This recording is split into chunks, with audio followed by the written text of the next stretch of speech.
for you guys who know how important it is to, protect our civil liberties in this country and the importance of recognizing what's going on right now, probably one of the more appreciated people that has put their lives on the line, quite frankly, for our country. I'm a little bit freaking out about this, actually. But this is somebody who I do consider an American hero. I'm really a little bit freaking out about this. We're about to bring into the studio, like I said, somebody who I do think is not only a patriot, an American hero, and somebody who has definitely made a tremendous impact on exposing the war crimes of our country in a way that very few ever have. And that, of course, is Chelsea Manning. So wow. Oh, hi. Sorry. Oh no. I was just about to say, like, he just surprised me with Nina Turner coming on, which is always exciting. But I've got to say that Chelsea, you coming on is hands down the most humbling, and I feel so honored that you would come on my show. And you are you're a hero to me. And this is extremely cool to me and special that you would come on my birthday, especially since we've never met. Like, a lot of the people here I've met before, Well, I've been occupied with things and been away, and there's been a pandemic and stuff. So I think that it's understandable. I wouldn't worry about that. It has absolutely nothing to do with me not avoiding you or anything like that. No. It's very special to me. I mean, you're somebody that is a hero, and it's not just, no offense to company, but not just another talking head on TV. Amen. Well, I mean, I have been a talking head on TV, but I'm offended, damn it. To be fair, that you're not just a talking head, Tim. I have literally been brought on CNN as like a person. So, no, you're infinitely qualified to be a talking head. I'm not saying that you're not qualified to be a talking head. They didn't invite me back, to be fair. You spoke too much truth to power. That's usually a reason why, once they recognize that the person in question is not doing the talking points that are conducive to what the military industrial complex wants. Yeah. And it's very interesting now, it's just, I mean, you want to talk about I just stream video games. That's all I do. No, well, I gave up video games a long time ago. That and small things like trying to save democracy. I can understand how that. I make little robots and widgets. I don't do all that much. I think you've done a lot. So, and I mean, I was just watching an interview recently, but it's from a couple years ago that you did, and I was just blown away. I think it was right after you ran. It was not that far after you ran. Oh yeah, I totally sold out to the DNC for a period of time. How was that? How was that for you? How was it? It was atrocious. I have never encountered so much weirdness in my entire life. Right, worse than the Republicans, right? Worse than the military industrial complex. I mean, my God, that's bad. That's right up there. Yeah, it was pretty weird. It was pretty weird. It was definitely a humbling experience for me, because I learned a lot about not everybody gets to run for Senate and have a large campaign that has I don't know over 100 volunteers and raises a lot of money, an unmanageable amount of money and in a very rapid period of time. But it was definitely a learning experience. I learned a lot about how the political process actually works in that way. And it was very eye-opening for me personally. Yeah. And you would even, especially since I'm a bureaucrat by heart. I push paper and I write. My experience before all this was writing memos and pushing paper. You're cerebral. You're very cerebral. I think I was kind of impressed with that. When you're definitely very. I'm a policy wonk at exactly. just on the left. I think that's what we all need to be focused on. If we absolutely focus on the primary issues that are affecting our daily lives. And Chelsea, it's kind of, talk about perfect timing. I mean, obviously the way that the media is handling what's going on with Israel and Palestine right now. Yeah. Obviously there's no surprise in terms of how they're framing it, but I do think that a lot of people, based on their political experience over the past, I would say 5 years, pretty much since the whole, Bernie Trump phenomenon started, people are a lot more aware of how the game is played, and they're kind of catching, the fourth estate, if you will, in their lives.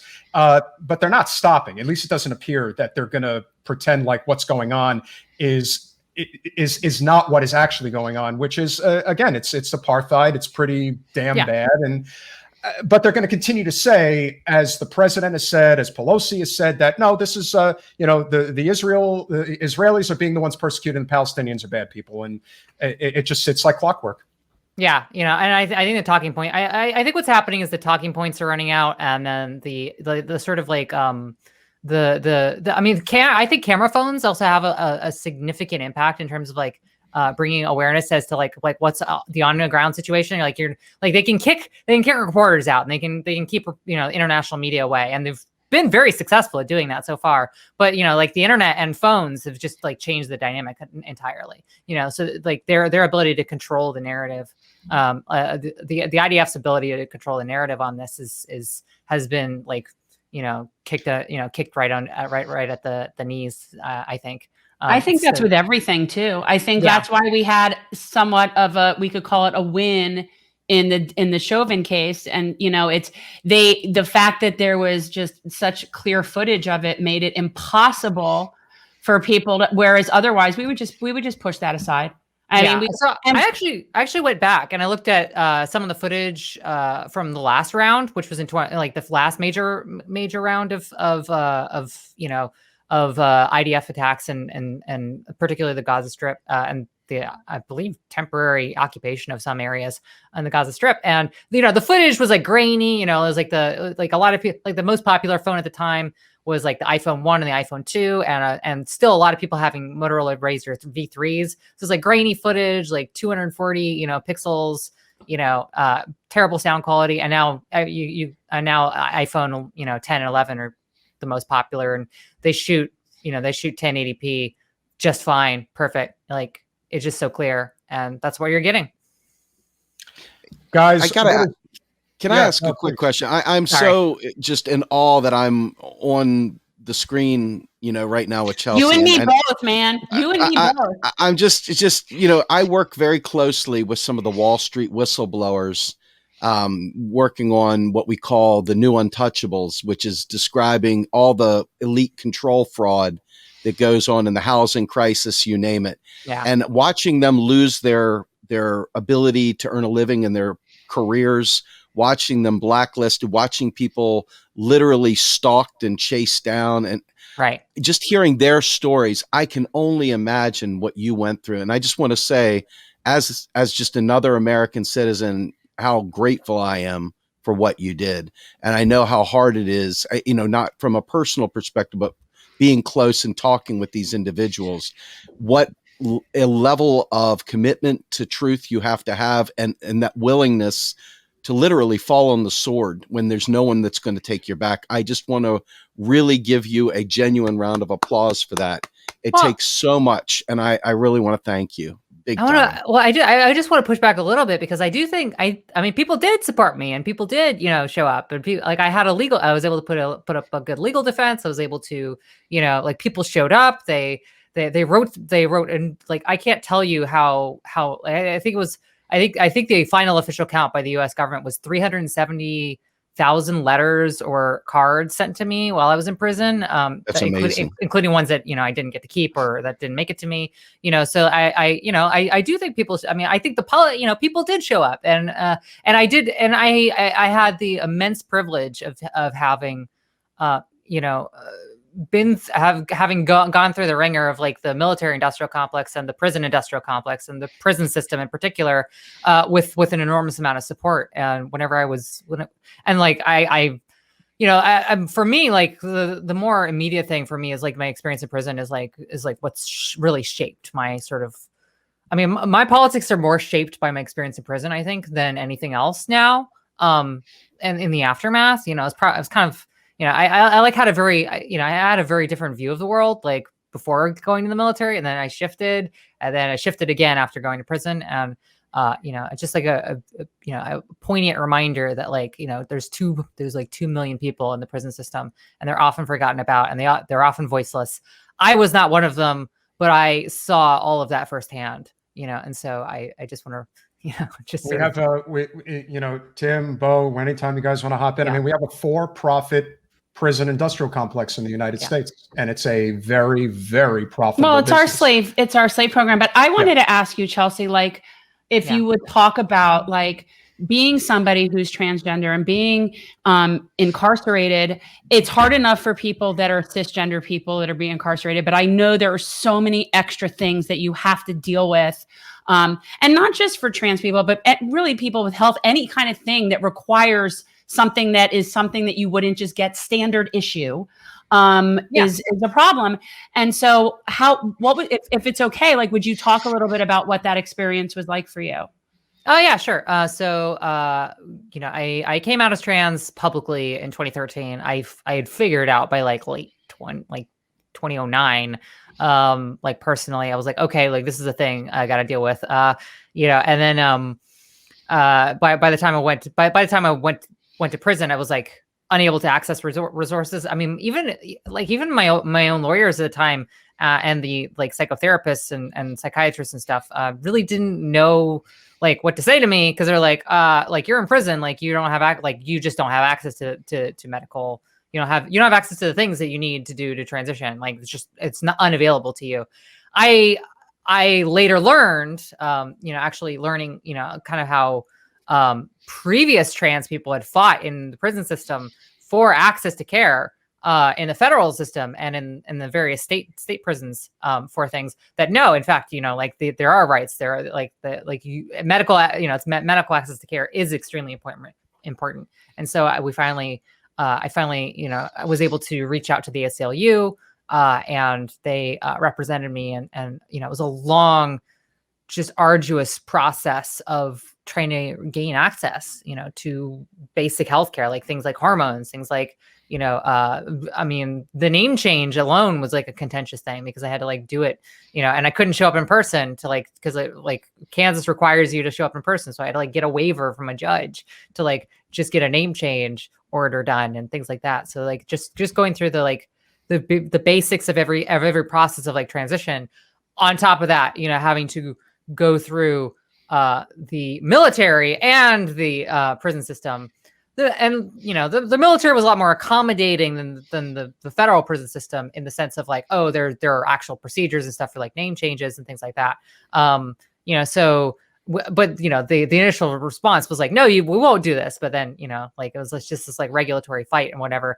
And just feeling like I just felt completely left out of the process sometimes, like, because it's like it's like a very intimate and personal thing that I didn't really want to have out there, it's just very personal, and like having like every single issue being brought up before a judge or before a court, and then being in a media article or being in a magazine or being talked about on the news, it just like being like sort of like a public figure and sort of like dressed down constantly, is really wore me down, especially since, I was kind of left out of that process. Like, and I was just happy. I was just happy as soon as by 2015, I was just happy to like get access.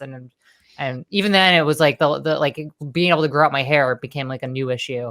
And then eventually they wouldn't let you grow your hair, right? Like they wouldn't let you grow your hair out. Yeah, and we never had that issue dealt with. So, it's still an open-ended issue. I don't understand what their problem is with the hair. Make up any reason. That's all that it really comes down to. Authoritarianism, just control. Wanting control. Well, administrative violence is the concept that I became familiarized with as I was going through that process, which is like being able to do harmful things, but having this rubric of administrative policy and regulations, like, oh, well, the rules say that we can't provide this to you, therefore we're going to follow the rules, even though that's not like they write the rules, they can just change them, right? Or they don't follow them with everything, they just follow them when it's or just pretending like like you request for an exception to policy, which I did. I filed like pretty simple piece of paper, like an exception to policy, and they're like, well, we can't do an exception to policy because policy, and it's just like I don't know. See, now that sounds like a topic of a Beau talk to me. Like that almost sounds like something would come like, hello there, internet people. Today we're going to talk about bureaucracy. Today we're going to talk about that's what I'm really. That's what I'm really familiar with is like administrative stuff, and paperwork and things like that. And that was one of the reasons why I was attracted, running for legislature, because that's what it is. It's like parliamentary procedure and things like that, even though that really doesn't matter now, as of this recent events, it's become just a spectacle.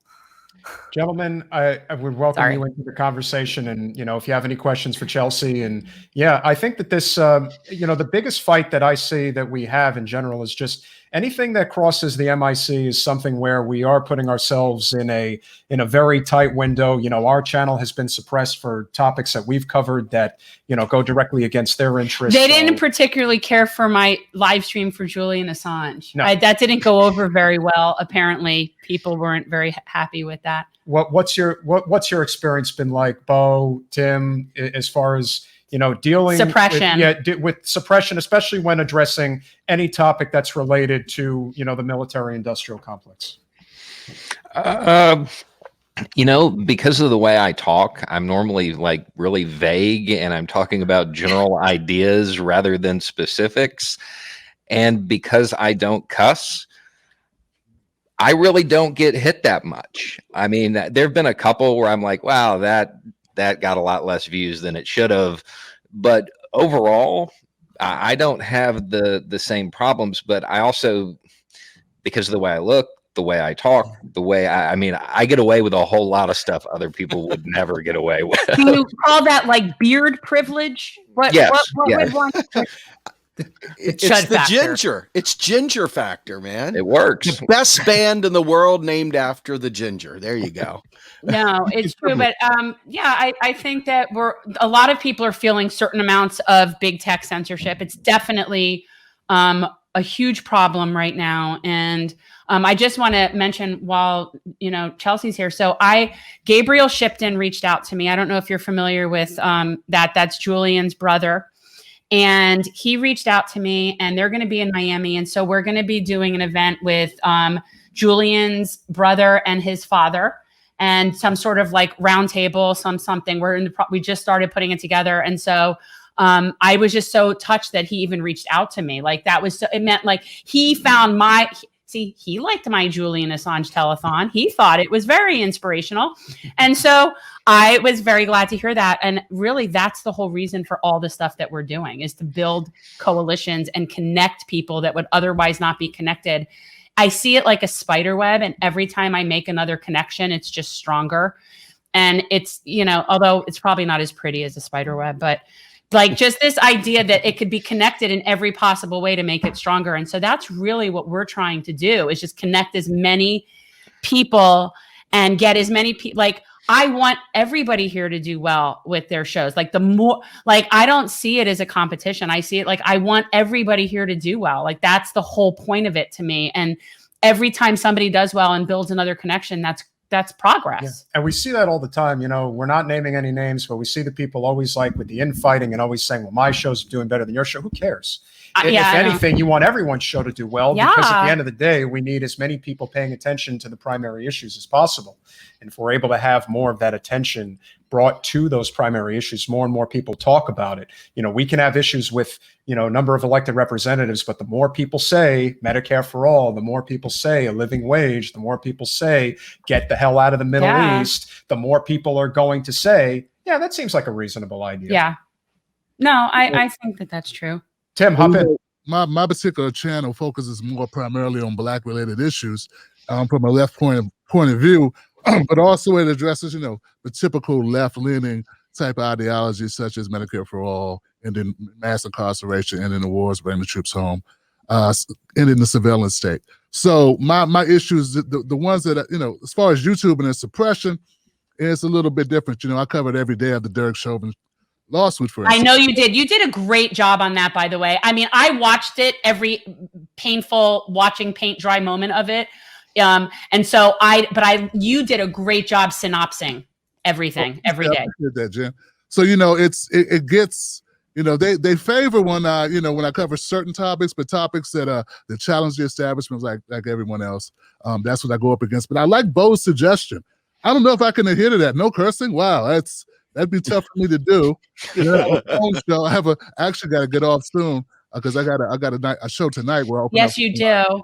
But I want to say, Chelsea, it's been definitely an honor to be here tonight with you and to share a screen with you. And we value your work. We value what you've done, and we respect the hell out of you. So, and you also. I'm switching over to content production now, so you'll be seeing me around. There it is. You got great arms, Chelsea. I just want to point that out. Oh yeah. I'm an arm person. Like that's something that I focus on. Like for me, especially getting older, like the this, the that, like I'm never going to have the that. And so I've been doing film shooting. So like that's gear. That's heavy. That's okay. Because you got great arms. I saw it before. I'm carrying tripods, gimbal, 4K cameras, very cool. Little sound equipment. Like we're carrying that around the city because I don't have enough money to get a fan. So, well, it's working for you. Yeah. Well, everybody, thanks for having me, guys. I appreciate it. Tim, so much. Thanks for coming. Thanks for checking in, my friend. We'll see you soon. You got it. Nice to see you, Tim. Peace. Beau, have you covered MMT on your channel? Has this been a topic that you have brought up? Because I think, from an economic standpoint, it's a little bit of a complicated issue, but I think the bare bones of it is something that I think most people can understand, especially from the standpoint of separating the federal from the state and local. Well, if anybody can seriously make it palatable and understandable for regular people, it would be Beau. No offense, Steve. I know that you're great at explaining the MMT, but let me influence the influencers. If Beau can do it, knock him out, man. Well, I'm just saying he's got a very and Beau, you have a very specific audience that is not the typical Democrat, even progressive audience, like you were saying before, and it's a new crowd. It's an opportunity to reach people that would otherwise not be reached by someone by us. Right. Here's the thing. Realistically, most people now, when you start talking about spending programs, nobody even cares about how to justify it anymore. So I haven't actually had that many questions about it. And I've never really felt like getting that far into the economic side of it. It would be beneficial to the introductory audience, because we do have, you're right, we have different levels. We have those people that are just looking for common sense, do not even consider themselves liberal, much less further to the left. And then we have people who are actually kind of enjoy picking out the Easter eggs and the little subtle clues and everything in it. And so it's either, with the current audience, it's like they're not going to care or they already know. Right. So I can see that being a little too policy wonky-ish for what you normally cover. But I want to just say quickly, what was that? Turk, I do know that you're a Marine, my friend, based on what you put there. And I feel pleased that I can distinguish that based on that. Hoorah. I know. My freshman year in Colorado, I had the very nice acquaintance of a Marine ROTC up the hallway for a little while. So I've learned a few things. That was about it. That was my experience with the Marine. Well, Beau, I just wanted to say real fast that I really appreciate your content because it speaks to me personally, because that's who I was 10 years ago. I was kind of I was I'm not a liberal, but I have questions about all these different things. I don't trust the government. And, I was just kind of this, I kind of viewed myself as a libertarian, even though I already was very progressive. I just didn't know, I didn't have the language or the comfort to understand or explore that. So I feel your content, I really relate to, because I'm oh yeah, that was me 12 years ago. Right. Well, that's kind of, a lot of it is me making the content I wish I had available to me. Would have made my life easier, Yeah. But every once in a while, I feel sorry for you, when you have to do things talk about Ted Cruz or whatever other nonsense that you're stuck talking about. It's sort of you'll come on and be I was all planning to talk about this, but God damn it, oh, you don't curse. I know you don't curse, but if it wasn't for this, I wouldn't have to talk about this and whatever the nonsense is. But yeah, Ted Cruz is a buzzkill.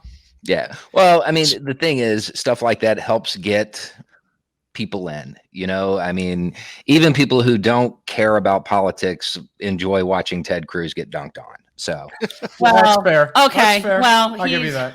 He just puts his head on a swivel. I so can't easily. with him. He's a walking meme. He is. He is. He really is. And you have to wonder, Chelsea and guys, if that's just intentional. Yeah. No, he is so oblivious. Yeah, maybe he is. He is very that is a very self-unaware individual. Oh yeah. Well, like you said, he's like the most disliked person. He on is. Capitol Hill. My understanding is that of everybody in the Senate, he is actually the least liked senator in the Senate amongst them. Well, he has no honor. He doesn't actually stand for anything. He stands for Ted Cruz. Like, he has no real convictions. No, he's gelatinous. Yeah, he'll go rub elbows with anybody that thinks is going to help him advance his career. And he probably still has this idea in his head that he's going to run for president again in 2024. Oh, please do, Ted. I'm just saying, Oh, that was fun. That election was fun. Okay, this one never gets old. I'm sorry. It just doesn't get Ted old. Cruz is the Zodiac killer. It can't. It just, I mean, and even never gets old. Like, yeah, well, he gets like kind of flustered. If only we had a Ted Cruz mask and you did a Ted Cruz impersonation. If only. He has a few tricks up his sleeve. Like, he does Trump, he does Bill Clinton, and he does Bernie. And we're working on someone like. Well, I'll tell you what. I'll let you. Chelsea, would you like to see Bernie, Trump, or Bill Clinton? Who would you like to see? What? Exactly. It's a nightmare. That's my life. Who wants what? to be one of those people? Wait, I'm sorry. Like, what's the question again? Because I heard like a lot of names. I could do an impression of Bernie or Trump or Bill Clinton. Let's do Bernie because I feel like that's going to be the most cringe. It's the most palatable. But he's the most palatable of the people. It doesn't make me need to go take a shower.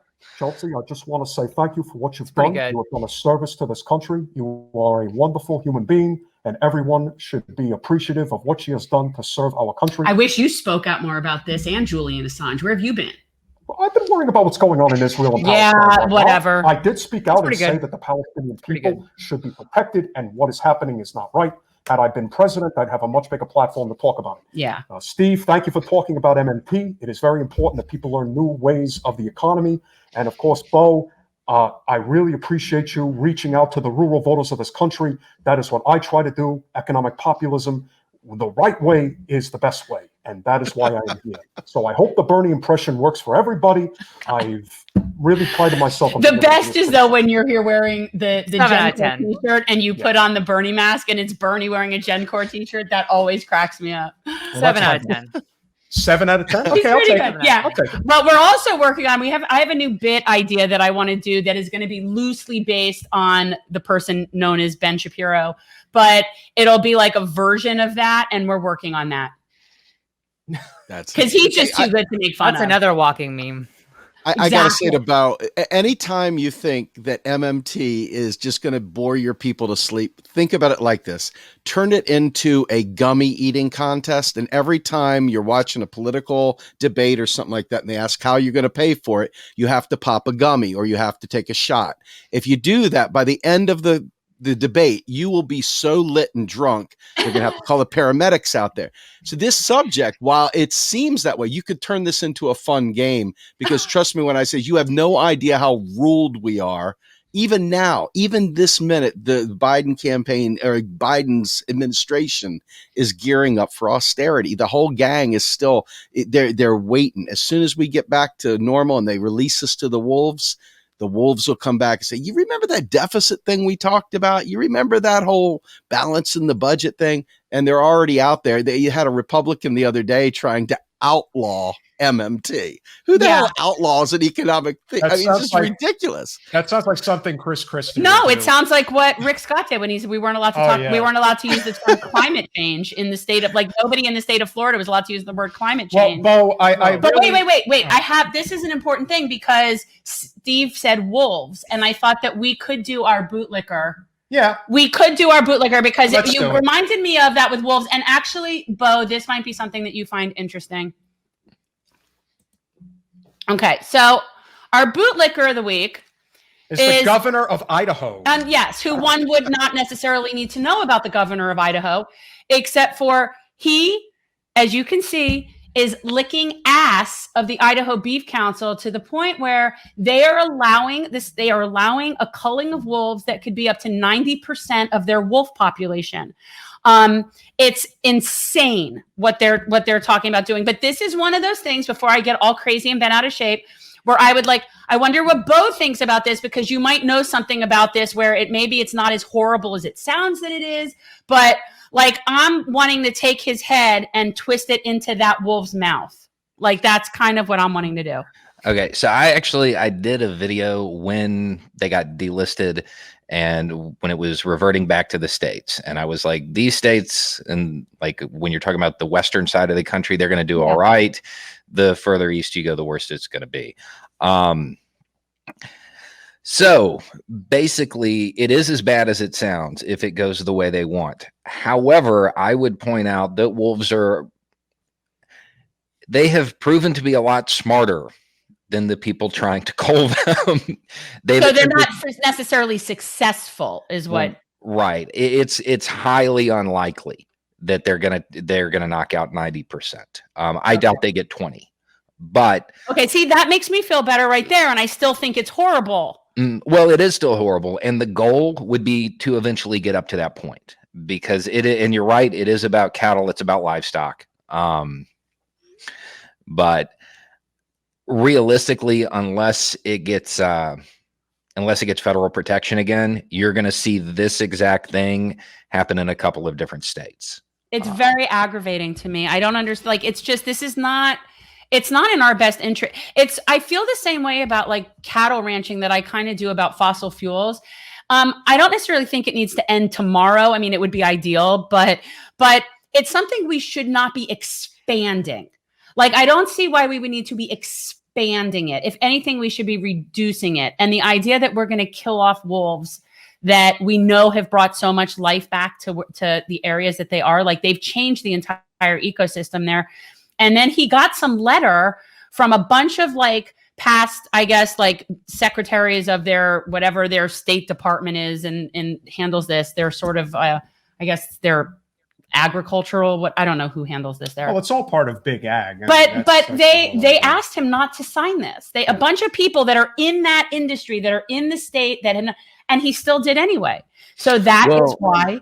That's the other part about it, is that a lot of them are missing out on the fact that if I'm not saying that a lot of ranchers engage in fraud and write up livestock losses as wolf attacks when they aren't, and use a weed eater to make it look like that. But if they do, they're not going to be able to do that anymore.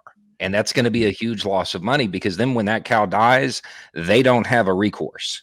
They're not getting reimbursed by the state. They're going to have issues of their own creation out of something that really isn't that big of a problem. Right. That's what these guys wrote in this letter, like that the wolves only account for like this small percentage of loss to their livestock loss. Guys, thank you, Steve. All right, everybody, and I said this in the beginning. I know, please come and go. Like I'm pretending this is a cocktail party. Like I'd love to have you all over at my house. Well, it is a cocktail party. It's been a cocktail party for me. Party of one. Party of one. But a birthday for Jen nonetheless. Not until midnight, technically. I'm still 49. Yeah, you got to have a little over half hour to go before it's officially official. I know, I'm 50. That's old, Steve. I'm old. Hey, I'm 52, man. So I know. That's why I'm complaining to you. I look at you. You don't look at. I look at. I look every bit of 60. I love that beard. I think it's so cute. I love the salt and pepper beard. I mean, I like facial hair in general, but I am definitely a fan of the salt and pepper. We've had quite a few. We've had a facial. We've had a nice facial hair entourage this evening. It's been pretty solid. Learn MMT, ladies. The and band gentlemen. of the beard. Bye, See you later, guys. Thank you so much. We don't have to be playing with this now. Thank you. We don't have to be. Bye, Steve. Bye, everybody. We don't need to be looking at that bootlicker. So I just thought, we really didn't have a particular bootlicker, but then I saw that story and I'm like, yeah, that guy. Yeah, and but again, you could pick any a high ranked official or high elected official in this country in almost any state, because all too often they're there because of corporate special interests. Well, if they're there for that reason, it becomes a free for all. And Beau, it's obviously a great segue. I mean, look, DeSantis is his pocket is wide open. There is nobody he will not take money from if it's going to, because he thinks he's going to be the next president. And you know what?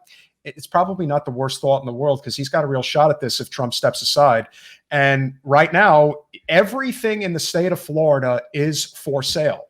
It really is. And that's why, he does this massive tax break for businesses. And who's getting the bill? We're getting the bill. We're getting this new sales tax that is only going to hurt working class people, and all for the massive ego of our current governor. Right. I'm putting a lot of faith in Nikki, knocking him out of the race.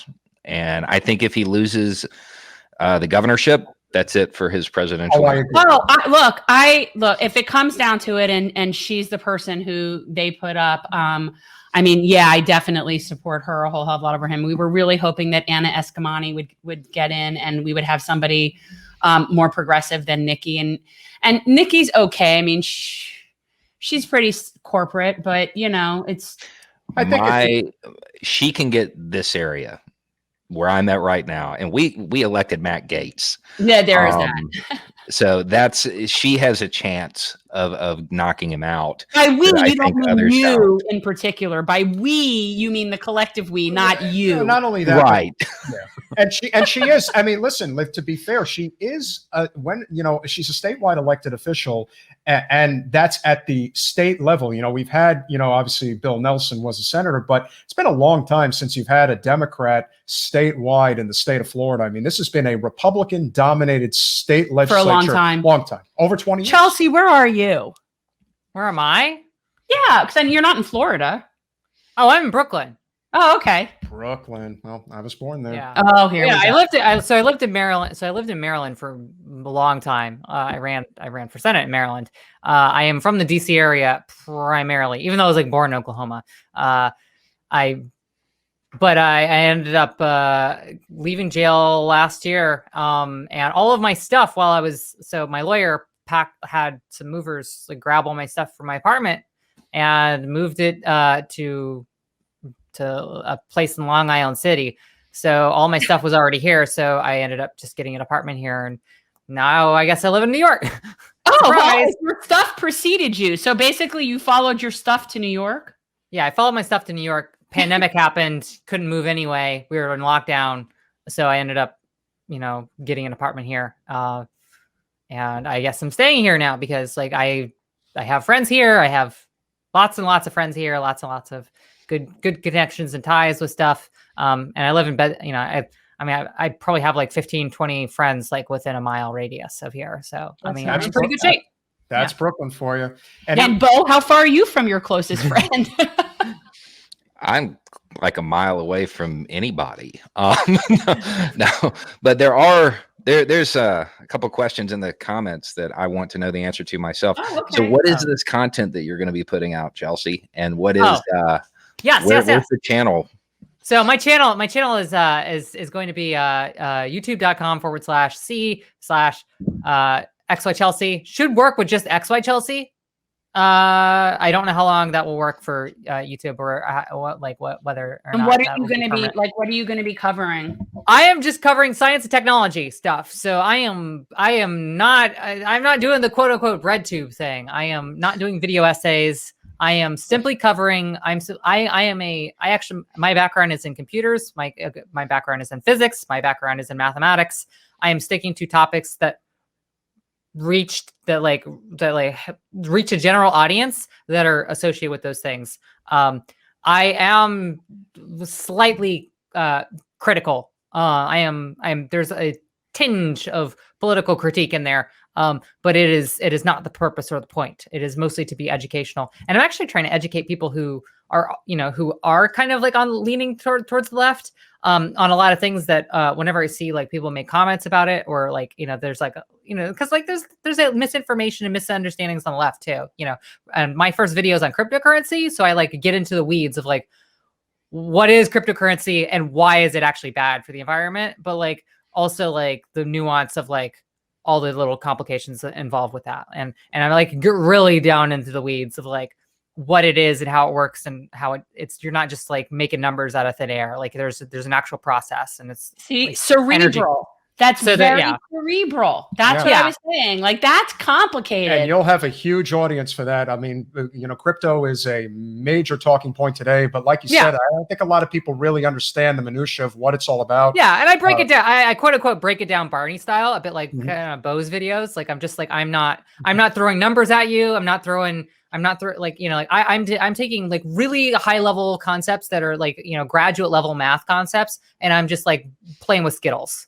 Like it's really broken. Like I'm heavily inspired by Bill Nye the Science Guy and Mythbusters. Love that guy. We love Bill. Who doesn't Nye love Bill the Nye? Science Who Guy? doesn't love Bill Nye the Science Guy? So it's much more action science, and but with a little. I am putting. Like the purpose is not to be critical, but I am certainly not just throwing out like I'm not glossing over like the more critical aspects of things. And like so the next video that I'm planning on doing, because like I'm basically 85% with this video as it stands. I'm in editing hell right now, which is why I'm even in here right now. So I'm in the process of doing another one on another topic that's like kind of out there, which is like artificial intelligence and stuff. So it's going to be a series of videos. I am fighting with my editor on length right now. How much do I put in these things? I started off with 35 minutes, and now it's looking more like it's going to be in the low 20 range. So. You mean just for one episode, like just to cut one episode at a and this is again these are not video essays, so it's not me sitting in front of a green screen yapping with my opinions. Also, it's also not explainers that are like just After Effects like stuff. Like I'm going on location. We're doing experiments. We're like building stuff. Like there's all kind, like I have a whole crew of people that are working on this. So like it's pretty high production value. So like we'll see how long we can sustain this. That's really cool. Budget. Yeah. That almost sounds like a Nova series or something. Like I'm just not seeing that on like I'm heavily influenced by like public service television, by public broadcast television type things that you just don't see anymore. Yeah. Basic educational stuff. Like I'm not just trying to entertain people. I'm like actually trying to do education. Well, and we need that. There is one and that's the other thing is like it has to be super friendly for like my audience is like 8th grade level. Like I know that it's like adults are gonna watch it, but like I'm like if an 8th grader can't watch this in high school, then I don't want to put it up. And I know that like me personally, I have like an enormous amount of controversy. So like. I'm just trying to like gloss that over and like not get into all that. It's just me talking. I am kind of curious. I see some of these videos. I mean, I don't watch them, but I know that there are gamers that basically people watch people playing video games and they get millions of views. I can't stop watching Hassan. I can't stop watching Hassan play games. Well, I don't understand how that's fun to watch someone else play a game. Chelsea, I watch Hassan Piker constantly. He's on why Hassan's so popular. I never realized that. That's why he's a gamer. Yeah, but he also like breaks politics down into like game speak, and I'm just like, yeah, that's smart. Poggers, let's go. Smart. Oh yeah. No, he's Jenk's nephew. I mean, that's very smart. Yeah, definitely use that if that's the bridge. Like, I don't know if we could get Jen. We were trying to get when Jen was running for Congress. They wanted me to. Andrew Yang's Yang Gang group was trying to get her to do like this. Among Us? Yes. Yeah. That's right. I guess because AOC was gaming with them, and I'm like, okay, first of all, I'm old enough to be AOC's mother. Okay, so maybe she can go gaming with them and stuff. First of all, gaming isn't something that I think of as a verb. Like that's not. I introduced Alex to Twitch. I was the one who introduced Alex to Twitch. Wow, that's awesome. I was like, hey, you gotta check this out. Like, like you should do Twitch streams sometime. Like, I was just like, I mean, we probably would benefit from doing that, but it's so where the audience is. You gotta go where the people are. Yeah, that's why we keep I know I keep talking about it, but it's time for us to start a TikTok. Like, it just is. It's just Beau, do you TikTok? I have one, and we started it up. We started running with it, and we've taken a break, but we will be going back to it and putting out probably weekly content on it What in kind of stuff 2 do you weeks. do on that compared to like what your video would be? Try to condense the main idea and of the deeper point into 60 seconds. There's a lot to it. It's hard. It sounds like it, and it just sounds kind of what's the point? Yeah. Well, so there's this whole audience that is untapped, and they are typically more progressive. And if you can condense the ideas in, it will spark a conversation. Somebody else will take that and duet it, and then you end up reaching a whole lot more people who would never be exposed to the ideas. So it's worth it. And I played with it for a couple of weeks to see if it was worth it. It is. Now I have to find a way to work it into my normal schedule. Okay. So we need to figure it out. I think this is one of those things where wouldn't I be better off like finding a really motivated high school teenager to sort of handle the TikTok for us? Yeah, probably. Yeah, I got a lot of advice from somebody who's like 12. I mean, okay, that's what 22. I don't know how old she is, but she's young. That's what I'm saying. Well, look, do you notice that the older you get, the less you can tell the age differences amongst people that are younger than you? So, like, for example, the older I get, the difference between 20 and 30, maybe I could tell. It would depend. Probably not if he had facial hair. I don't know. And, whatever. So, and the older I get, the more all those people look the same to me. All those girls look the same to me. They all look exactly the same. And then I look back and I'm like, we all look the same too. Like me and my friends, we all walked around, we look the same. They all look the same. I can't tell any of my friends, daughters, kids, all the friends. I can't tell any of those kids apart. They all look the same. There is this one gamer that screams. I don't. He's a young guy, and he's like like I'm like, oh god, this is so annoying. How do you even know that? What are you? Well, because XQC. It's XQC, right? Yes. Okay. Yes. So, and they're like, no, and I'm just thinking, what? Why does anybody find this? Is that what Graham watches? That's consoles. Yes. That's what my son watches. I find that all irritating. That part I find. He just screams. He's literally playing Minecraft. He's like screaming off the yes. Yes. No, I'm gonna get killed, and it's like constantly. I don't understand. It's no. You're not getting killed. It's the computer. I prefer like Beau's. I prefer some problem. Chelsea, he's getting hardware. Millions and millions of views, and I'm thinking, oh yeah, what is he I watch doing? it too. What is he doing? He's malding. He's like losing his mind on national, on like the equivalent of like national television. Like like you got 3 million. I mean, if you're getting like 500,000 viewers, it's because you're melting down like in a public space. Yeah. Beau? Are you hitting the road again? When is Beau going? Yeah. So the second channel, Beau on the Roads, is kicking off in 2 or 3 weeks again. We did the testing on it, and all of that worked really well, very well received. And I'll have a big announcement. There's a reason that we have this like 2 or 3 gap window. We've been working on something for like 6 months, but yeah, there will be a lot more content on a lot more platforms coming out pretty soon. Interesting. So you really have become like a brand. Like, did you ever think that this would be a thing? No, it started as a joke. I know you're a journalist that did this, right? And now, like, you're almost every YouTuber brand. Almost every major YouTuber that I know, like, started off and they didn't think that it would be a thing. So, and actually, that's one of the reasons why I started, why I'm like doing YouTube now and like getting into the YouTube space is because I'm just like, I watched like all these people who like didn't know what the hell they were doing, like when I met them like 3 years ago, and they're just like, now they have like millions of subscribers. I'm just like, I need to start doing stuff. It's harder now. I will tell you that. Yeah. Kyle Klinsky's done a couple of shows about this, how the algorithm has changed so that newer shows now are I'm ahead of that. Oh, I'm sure you are. I'm sure you're all on that. We'll probably be picking your brain about this, but absolutely, like this is one of those things that has gotten exponentially harder for new people to have success and grow their audience like they used to.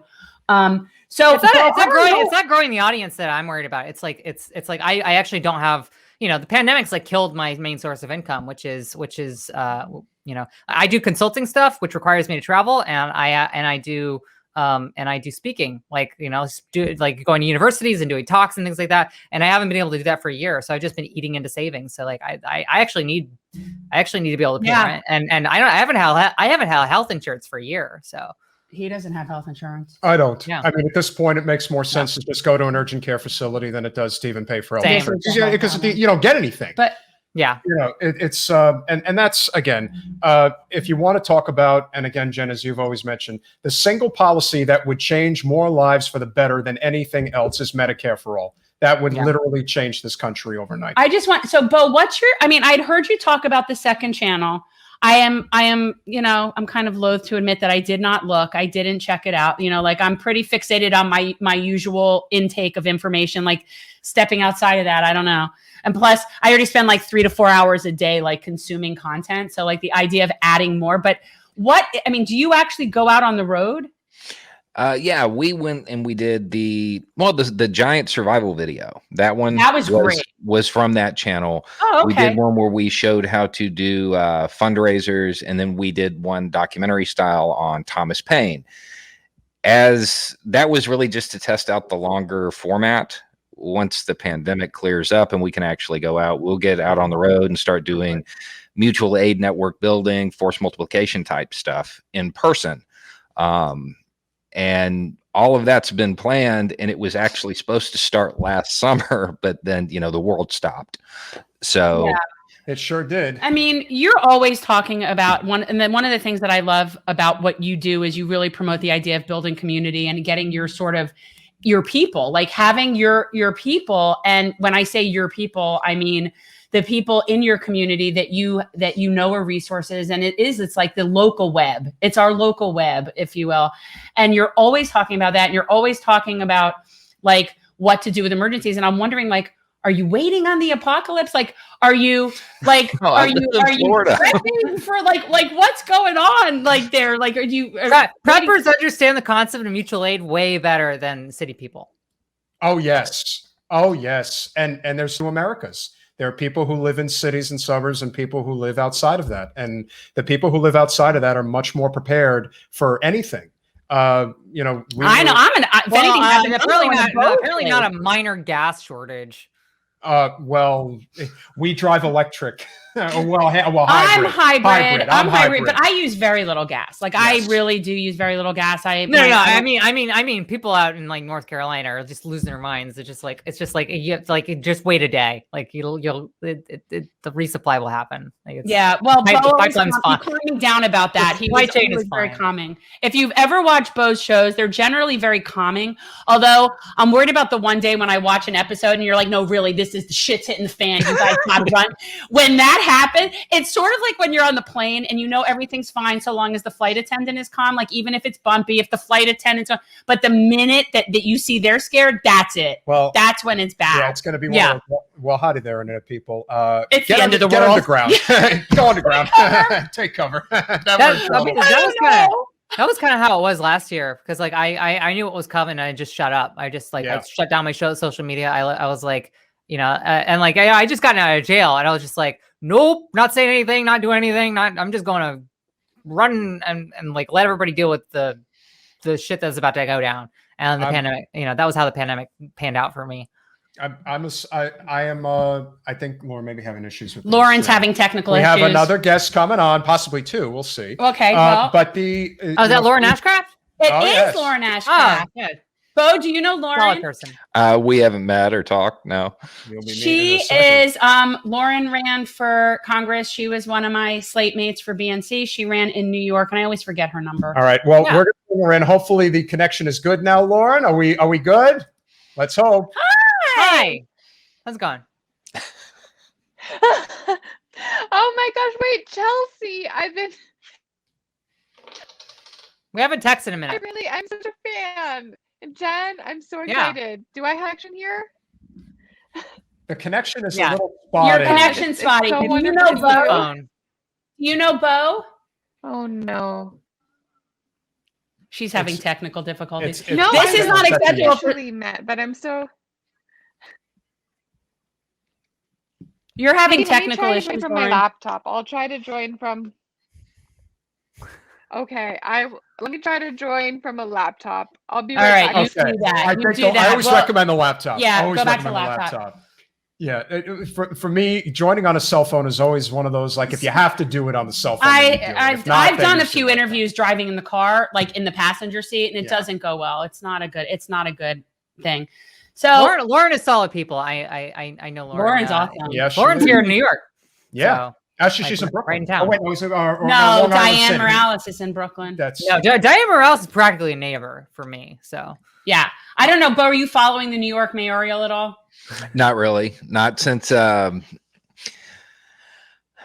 it seemed to kind of degrade and spin, and I'm just like, this isn't really going to be. It's a bloodbath here. It's a bloodbath here, and there's absolutely no reason for it to be this much of a bloodbath, but it is, and everybody's trying to drag me into it right now. Like me personally, like I'm just getting like texts constantly, hey, because like I tweeted about Andrew Yang like twice, and like every single campaign like wants me to say stuff. Yeah, that's the thing. Andrew, to his credit, did more as a public political figure to unite the left. Yeah, well, but he really helped Jen and our campaign out when we ran. Yeah. But again, from a policy standpoint, we definitely line up more with Diane Morales, and they had their debate tonight, but. Shoot, I didn't pay attention to that. I would definitely, Chelsea, I would definitely check it out if you get a chance. I know that Paperboy Prince was mad he didn't make it into the debates. Well, all I can say is the guy is it Sean Donovan? He's the real spoiled one, right? He's got like a rich father who's basically like funded his campaign. Oh my God, the guy looks like he should definitely be like he's cut right out of the movie. Yeah. Andrew met. Yes, he did. I'm not happy with what he said. And here's the thing. I really do believe that he's a good guy and that he means good things. And I do think he has well-intended. Like, I don't think he has any bad intention. Chelsea, don't agree. Well, he's not acting like it here in New York. I mean, like all the behind the scenes stuff is like really scary. What's going on there? Because like my interactions with him, I don't endorse because first of all, I don't live there. He's hired some consultants. He hired some consultancy that is really aggressive. They're like private investigating people, like their opponents and stuff. Like it's like I said, New York, the New York mayoral race is way. I mean, I ran for Senate in a statewide election, and it wasn't as intense as this, and it's completely unnecessary because it's like the mayor doesn't actually have a lot of power or like the city council but the state of New York has way more say in what happens in the lives of New Yorkers than than anybody on the city council, than the mayor. So like Cuomo and the state legislature, infinitely more powerful. And Lauren, we're sitting here talking mayoral. We're talking your mayoral. Oh, no. Lauren is obviously affiliated with Diane Morales. Yeah. Who we would be supporting. Lauren, I think she did great tonight. I have to be honest. She was very even keel. Maya obviously was trying to get some big sound bites in there. Adams came off the worst by far out of any candidate, like really bad. The fact that he sat there and watched the New York City mayoral debates is just so geeky to me. I can't even wrap my head around it. I think, it's an important race. I think it is. For people in New York. Maybe. Well, I'm from New Jersey, so, I care enough about the little what's going on. Can we talk just a little bit? What's going on with Matt Gaetz? I just have to say, first of all, happy birthday, Jen. Thank you. There we go. Second of all, Chelsea, I'm such a fan of yours. I'm so happy to be on the same stream as you. And Beau, it's so nice to meet you. And You too. I think the laptop's working way better. So much love to all of you, and I feel like my stream is working now, so I'm very happy. Okay, so Lauren has a podcast called Biting Commentary. I haven't heard of this. It's new. Yeah. Chelsea and Jen, you had to come on. I'd love to come on. You two need to seriously link up. You're both you're in Queens, right? And you're in Brooklyn. So you guys are pretty close. Oh, same difference. Yeah, might as well. It's just a train ride away. That's it. Although there's people that think you and I ride the scooter. I have an e-scooter, so I just scoot around town. Yeah. City bike. I feel like we have to meet in a park sometime. Yeah. Do you ever get down here, Beau? You ever get down to SoFlo? Every once in a while, I'll head down that way, but it's rare. I normally don't go past Gainesville. Right. And why would you? A very good friend of mine just bought some property up in Baconton, Georgia. And she's like, oh, it's like, directly straight above Tallahassee. And so I'm thinking, that's probably not too far from you. Yeah. That's a whole lot closer than you. Do you know where Yes. Baconton is? Have you heard of that? Not off the top of my head, but It's there's somewhere a near lot of those Albany. small towns in there. Yeah, no, it's south of Albany. I think Albany is the closest that you would say would be a city to that. But she's trying to create she's about 5.2 acres, and it's going to be a retreat really, and learning about sustainability, and for people from down here to go up there, and particularly people that are formerly incarcerated individuals. We do a lot of work with youth and diversions and stuff like that. So this was sort of like this retreat idea to create. But I think what's going to happen is she's going to go there and never come home. That's what I think is going to happen. And there's fruit there. And I sort of put this idea in her head that she could do like fruit wine and because there's grapes and plums, and she's got pears, and all these things are just growing there. So I think she's going to create a winery and never come home. And if she's working with formerly incarcerated people, I mean, that actually makes a whole lot of sense. You could actually really brand that and fund everything. I know. And so this is part of it. And some of it is going to be helped by some grants and some stuff that she's working on coming through. But this sort of happened. We started a community garden down here, and it was going really well. And apparently it was going too well. And the powers that be did not like that because it interfered with their gentrification plans in Liberia, which is a segment of Hollywood. And the next thing you know, the property is gone. The next thing you know, the property gets bought. Just like that. And I know it wasn't just for money, because the guy who bought it for 52 and he ended up selling it for 56. So he didn't trash the entire community over $4,000. I don't think that was a money thing. So it was basically the equivalent of some wealthy person who lives in Destin, basically just coming right into your area and just deciding, yep, I'm going to plant my flag right here, and I'm going to do what I'm going to do. So that's what happened. Yeah, to our that's garden. Exactly what happened here. And this is a simple. It was devastating, and we spent months. I mean, this was real. We were doing really 4 months at least, but we had our banana trees were starting to come. Everything was starting to look good. But at least we have the blueprint. As much as anything. But what's sad is the amount of people that would come around in that neighborhood. This is our most vulnerable neighborhood in our district. And the people that would just sort of wander over to see what's going on and end up staying and planting something, and the amount of community that it created. And I think that was threatening. And I don't think that they liked it. And it interfered with their big Brickell Avenue developer plans for this little neighborhood. And the people obviously aren't going to be able to even afford to live there. They already don't have decent grocery stores. And it's a real problem. And I think that after that happened, my friend was just so devastated and is like, you know what? Screw it. I'm buying some acres, and we're going to just do it how we want to do it. And we'll just bust people up when we can. And I mean, just not having to deal with people in the city and what their opinion is about what you're doing on your property. We haven't, answering the comment that popped up, we haven't done anything together, but we've actually talked about it. Because he's not far from here. I was going to say, Farron lives in Florida? Yeah, he's in the Panhandle. I didn't know. So is Mike Papantonio. I didn't know that. They're up there in that area. Oh my goodness. Oh, absolutely. I like Farron Cousins. He's really cool. He was good to interview with. Well, Florida's 5 states. So we've got the Panhandle, you got Jacksonville, you got Central Florida, you got Southwest and Southeast, and it's basically 5 different states. It really is very different. I mean, I've never been really anywhere in the Panhandle. Not really. I've driven through, I've driven I-10, I've driven through, but I've never been anywhere really. We went up to Gainesville. That's not the Panhandle. I know. But spoken like somebody from Jersey who has no idea what the Panhandle is. Actually the little part of the state that's like a panhandle, which is Tallahassee west right into Georgia. I know Alabama. how it goes. I've driven there before. But I feel like Florida is like an extension of New Jersey in a way. It's only down here, not where Beau lives. Where Beau, it's more like Alabama. I call where he lives Floribama. Yeah. He's closer. Yeah, no, he's closer to Alabama than to me. Interesting. We have a real South.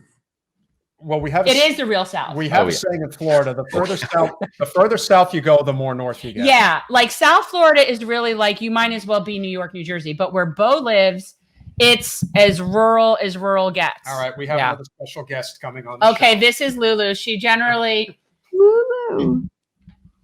Yeah, that's it. I've seen Beau's dogs once once. I saw a shepherd. You have a shepherd. I know you have a German shepherd.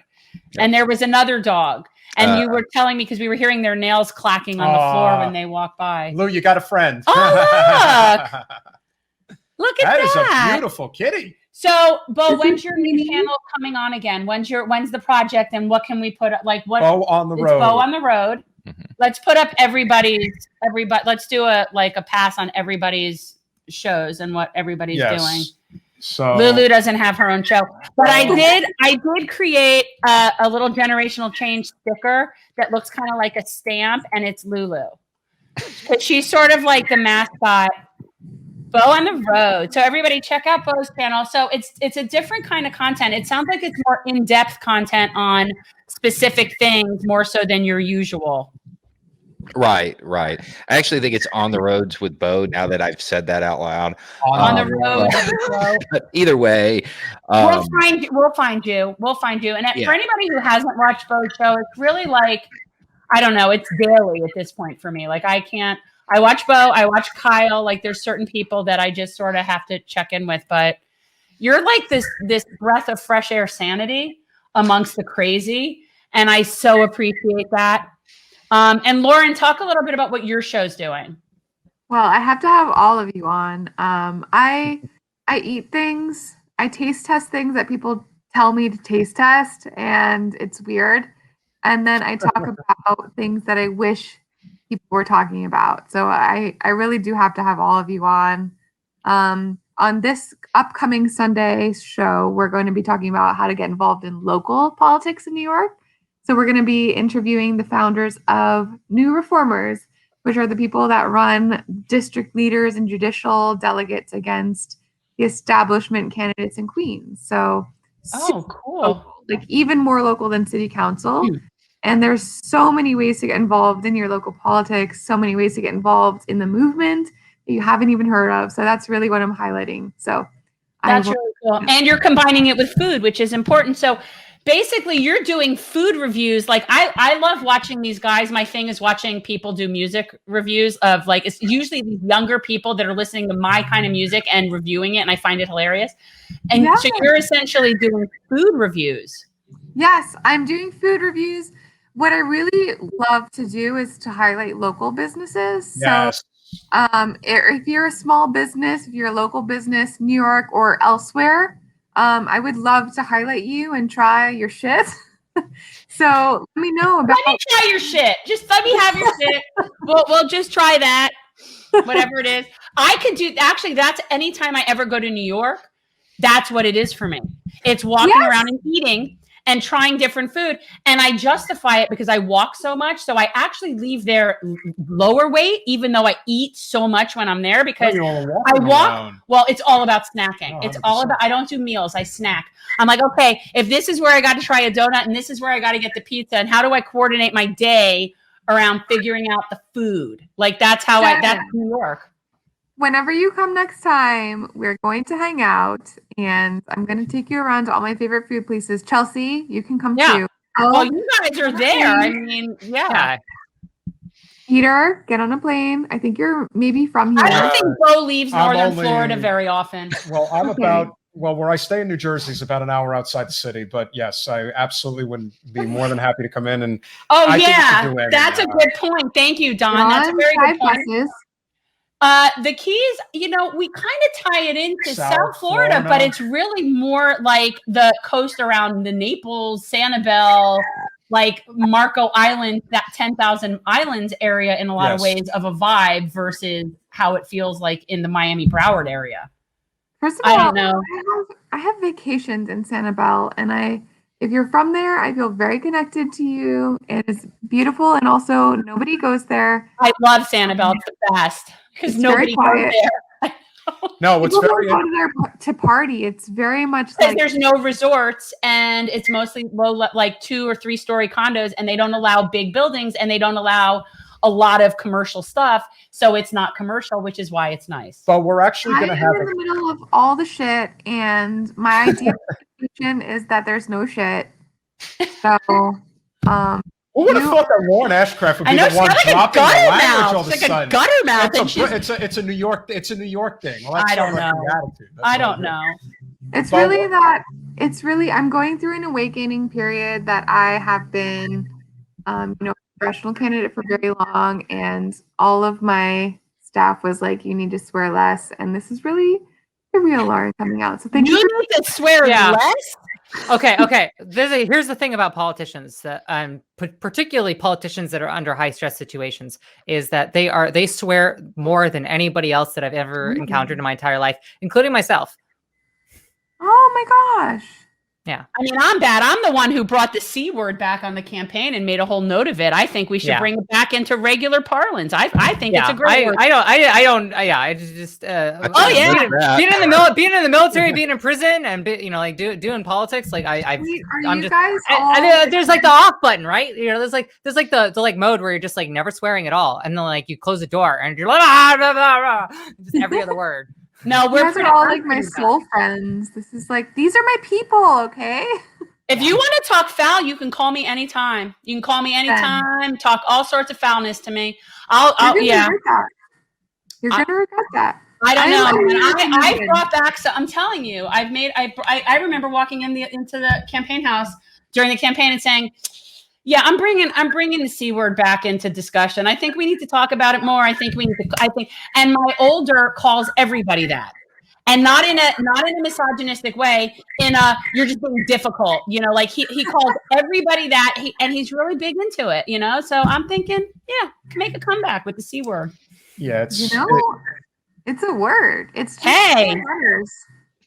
I'm for it. I think people in general just would really appreciate, more women candidates who just spoke their mind and didn't give a damn. I know people are like, oh, you have to be this proper and this. No. Corey's not so proper. I can tell you that right now. Corey's going to kick ass and take names. So. Yeah. And that's wonderful. I know. She is incredible.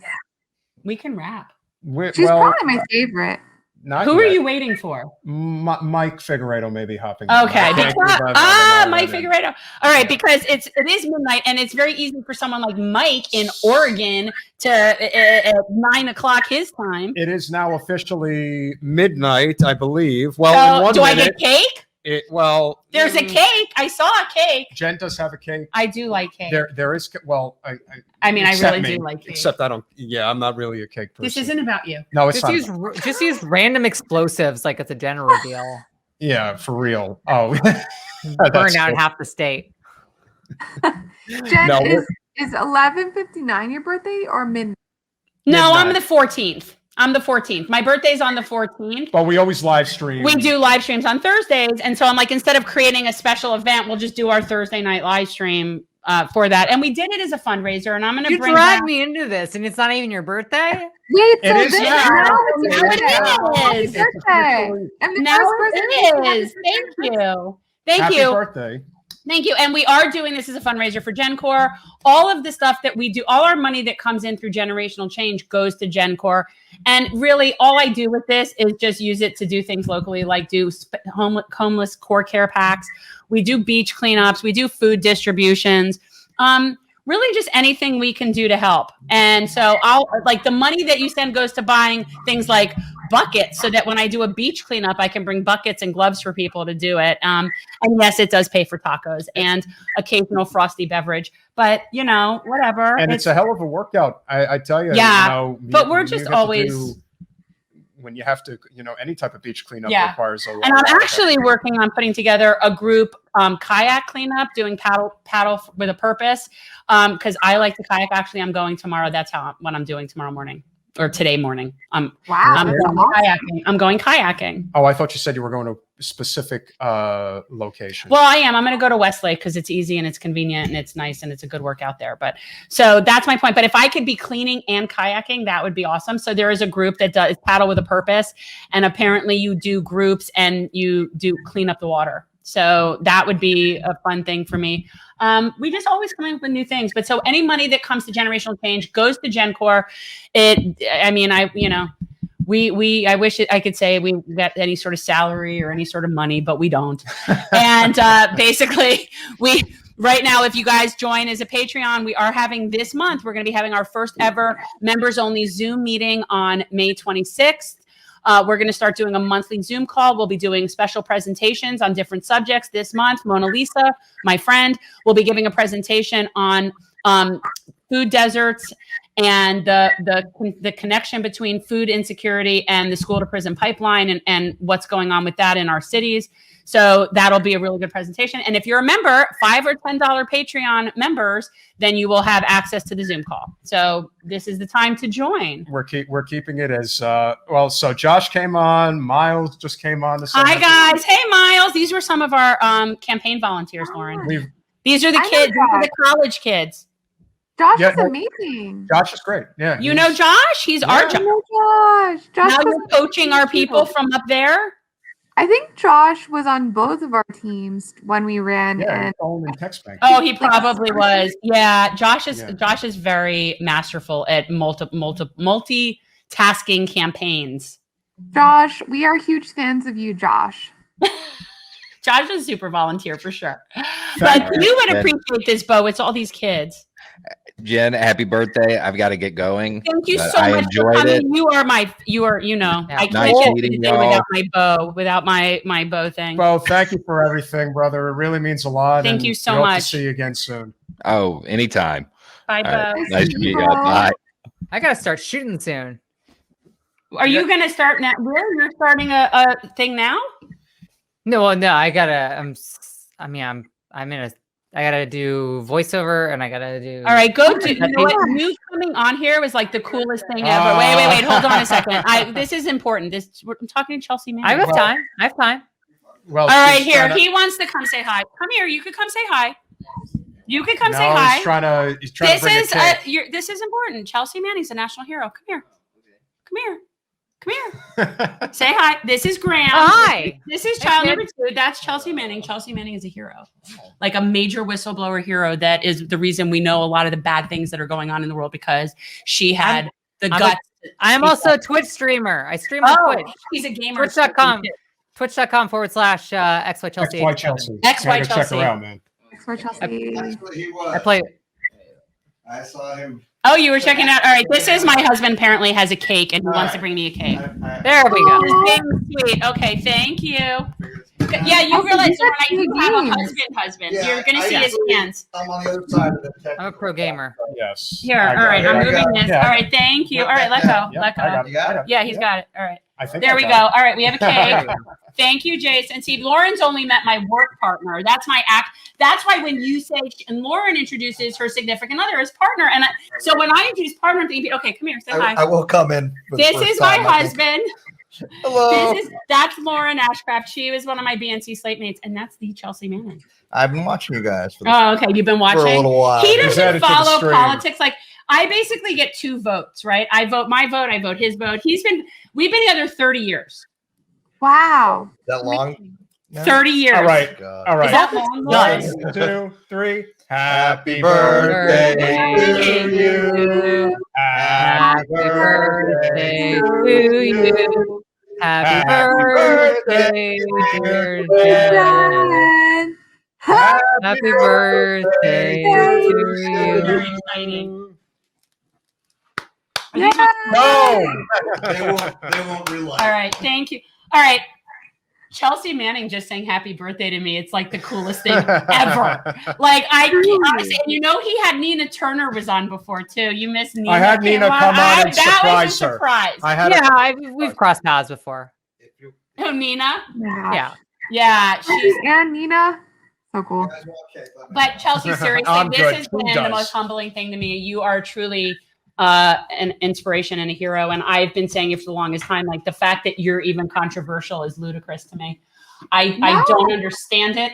I like it. It's fine. Okay, as long as you're cool with it. But to me, here's the thing. Like it just gives me a launch pad to do other things. It's given me an opportunity to do other things. So like it runs out of the legal stuff eventually runs out of steam. And I don't know. I've just always taken the approach of I'm trying to move on with my life and do positive things. So You have the best attitude. Like I am really blown away by your attitude. Not that I would think you wouldn't have a good attitude, but just you're very light and inspirational, and you're really a pleasure. You really are. You're a pleasure. And I don't know. I didn't think you wouldn't be. I don't know why, but oh no. I mean, there's a lot of loudmouths out there. There's a lot of people who have very high opinions of themselves. Yeah, you are very special. And I've been saying it for the longest time. Like the people that a lot of people want to prosecute and go after are people I think we should be building monuments to. And as somebody who is a journalism person and cares very much about free speech and just these issues, it's like what you did is extraordinary. And most people would not have done that. And most people would not have stood so strong for so long. And like, I think the harder part for me though has been like trying to adjust to like the rest of my life, because it's like, you know, because like one of the problems is that I you know, I'm gonna get real talk here like as I'm leaving, I guess. But like is that, you know, like is like you know, like I there's so much stuff that I have an interest in. There's so many things that I want to do, and like I have like a whole decade like that where I couldn't do it, and you know, and then and now we're in the middle of a pandemic, and like it's just like I'm just really eager to like have like fill in the gap of like a chunk of my life, and like start trying to enrich the, because like now I know how like precious my own life is. Like I want to spend the next 30 years of like of what's left of my youth, you know, until I turn like 70, right? All right. It's not 50. And you know, and really really enrich and fulfill the rest of my life, you know, and that's what I want to do. And you know, and it's just hard because like, you know, like I don't know, like it's just do you get recognized? I can't walk down the street. I literally can't walk down any street in the country without being recognized. Even with a mask on, I get recognized. That's how. It's like, I know that on the one hand, it's amazing. It's a testament to what you've done. I'm also not a pain in the ass that is. Yeah. Well, here's the other thing is like, I'm not a celebrity. So like, I don't have a lot of stuff and money, and like, I have a lot of connections, but like, I like don't own a house. I don't own a car. I ride a scooter. I ride the subway. So like I am not shielded from everything. I don't even have help. You don't have an entourage and security, and you're a famous person that has to be out and about. Yeah, I gotta walk and go to the bodega. I also have to like figure out how, and that's one of the reasons why I'm doing content production. Is like I want to do like content production, but like it's gonna have to be a staple of like how I live potentially. You know, as if we don't have. Speaking of, if universities don't start doing speaking events again soon, you know. Well, I'd love to have you on. Like to me, I think you might be the only. I have a Patreon, and I just want to plug that in. Oh, please, please! And I'd love to have you on for like a Patreon interview. It's patreon.com /patreon.com/XY Chelsea is my Patreon. It is increasingly my actual source of income at this as I'm transitioning. Okay, everyone check out Chelsea's Patreon. Subscribe certainly, and you know. So honestly, like I'd love to have a real interview with you sometime, and we can really talk. Okay, that's not my birthday. Cool. You're the only person that was on tonight that I've never really talked to before. So if I you reached out to me, and I've been available the whole time. It's not like I'm. You're not anywhere far. All right. Well, now my DMs are open, believe it or not. All right. Well, you will be hearing from us because I really like to have. It'll just be the two of you. Yeah. Okay. Sure. Cool. Thanks, Chelsea. Bye. Chelsea, thanks for coming, Chelsea. We love you. We really appreciate it. Nice to see you again, Lauren as well. I mean, it's so good to see you. Let's hang out soon. Yeah. Thanks for watching. If you want to support our mission to transform politics into service, please like this video, subscribe, follow us on social media, and consider joining our Patreon, where you'll get early access to our interviews as well as other exclusive content. Links are in the description. Peace out.